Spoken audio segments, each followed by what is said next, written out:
আসসালামু আলাইকুম গাইস, কি অবস্থা সবার?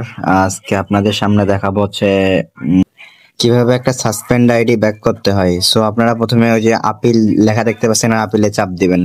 দেন আপিলে চাপ দেওয়ার পর এরকম ইন্টারফেস আসবে, ওই যে ওই কোডগুলা। সো ওই কোডগুলা হচ্ছে বক্সের ভিতরে বসাই দিবেন, আস্তে আস্তে ওই কোডগুলা লিখবেন। আর যারা এরকম হচ্ছে আপনারা যারা পারবেন না তারা হচ্ছে আমাদের সাথে যোগাযোগ করতে পারেন। স্ক্রিনে হোয়াটসঅ্যাপ নাম্বার দেওয়া আছে, আমাদেরকে হোয়াটসঅ্যাপে এসএমএস দিলে আপনারা আমাদেরকে পেয়ে যাবেন, সমস্যা নেই। আর এটা অবশ্যই পেইড।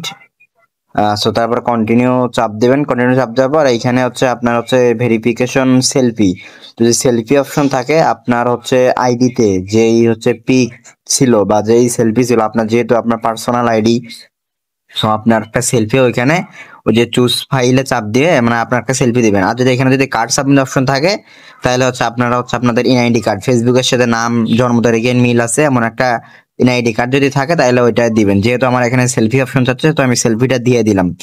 তো সেলফিটা দেওয়ার পর এখন আমরা হচ্ছে ওই যে কন্টিনিউ লেখা, ওই কন্টিনিউ লেখাতে একটা চাপ দিব।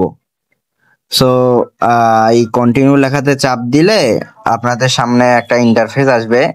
দাঁড়ান, একটু নেটওয়ার্ক সমস্যা করতেছে আমার। আর যাদের এই কার্ড সাবমিট অপশন আছে তারা চাইলে আমাদের থেকে করে নিতে পারেন। এই যে এইরকম আপিল, মানে আপনার সাবমিটেড আপিল এইরকম একটা অপশন আসবে। সো এটা হচ্ছে আপনার কাজ শেষ, এতটুকুই আপনার কাজ। এখন হচ্ছে এটা ফেসবুকের রিভিউতে গেছে। এটা এখন ওরা পর্যবেক্ষণ করবে, যদি আপনার যদি সবকিছু ঠিকঠাক থাকে তাইলে হচ্ছে আপনার আইডিটা ব্যাক দিবে। সো আপনাদের যদি এইখানে যদি কার্ড সাবমিট অপশন চাই তাহলে আপনারা ভুলেও অন্য কোনো কার্ড সাবমিট করবেন না, যদি ডেট অফ বার্থ আর নামের সাথে ফেসবুকের নাম ডেট অফ বার্থের মিল না থাকে। তাছাড়া কিন্তু আইডিটা পার্মানেন্ট ডিসেবল হয়ে যাবে। সো আপনারা যদি আমাদের কাছ থেকে এটা ঠিক করে নিতে চান অবশ্যই পেইড।